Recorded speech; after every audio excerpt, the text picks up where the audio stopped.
Remember our theme verse for today.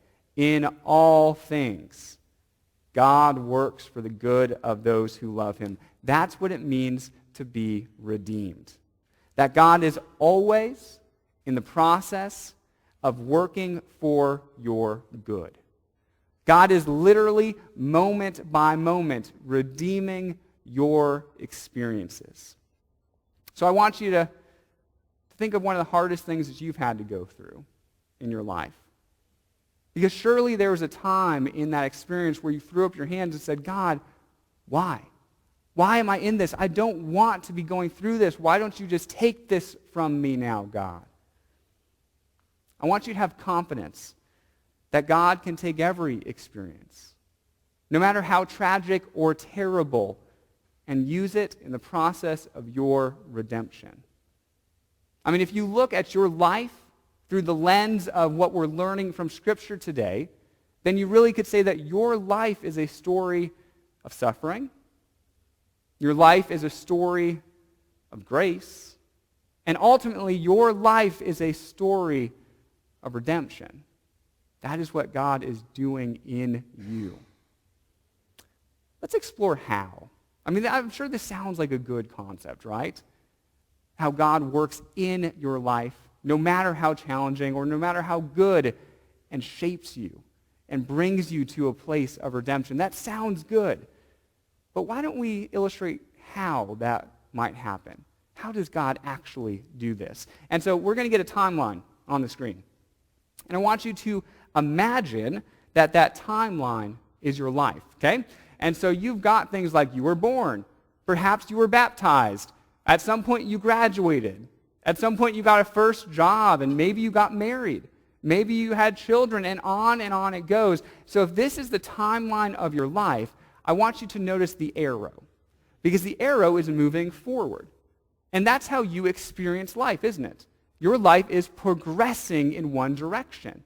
You've always got the future in front of you, and you are moving in a certain direction, and then you leave the past behind you, don't you?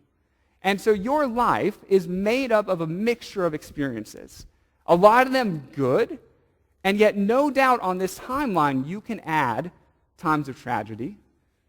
You can add times where you lost a loved one. You can probably add times where you dealt with a disease. Maybe you can add a time where you lost a job or where your marriage dissolved. So if you're looking at your life as a timeline, you might ask yourself, God, if you knew that I was going to lose that job, why allow me to take that job in the first place? God, if you knew that this marriage was not actually going to last, God, why would you allow me to get married in the first place? God, if you know the future and you know what I'm going to do, then do I actually have any real choice in the matter at all? Like, God, if you know what tomorrow holds, then do I have any sort of power over what I actually do with tomorrow? See, these are the type of questions that emerge in our minds when we think about God redeeming us on a day-to-day basis. I mean, it sounds so good to say God is shaping who you are moment by moment and moving you towards redemption. But then all these other questions pop up to say, but how? How does that work? I mean, if God knows everything, then what's the point? I want to offer you, if you've ever asked yourself these questions, a different way to look at this. In fact, C.S. Lewis puts it this way. He says, if you picture time as a straight line along which we have to travel, then you must picture God as a whole page on which the line is drawn. Think about that for a second. On your timeline, you go from A to B, from B to C, and you cannot go backwards, right? Time is progressing in one direction. But is that how God experiences time? Does God also experience things as always moving into the future? Well, probably not, right? Because isn't time something that God actually created? I mean, if time is something that God made, that we experience, then isn't it true that God must experience time in a different way than us? In fact, C.S. Lewis goes on to say, Well, God is outside of time completely. And this is how we want to illustrate that concept, where you're on this timeline, you're moving in a certain direction, and God is like that circle that encompasses and surrounds the entire timeline.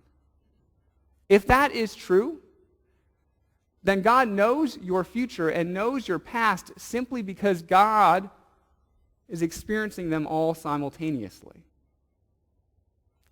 God understands what will come, not because it's some future that God has not yet lived into, but because God is the whole page on which your timeline is written.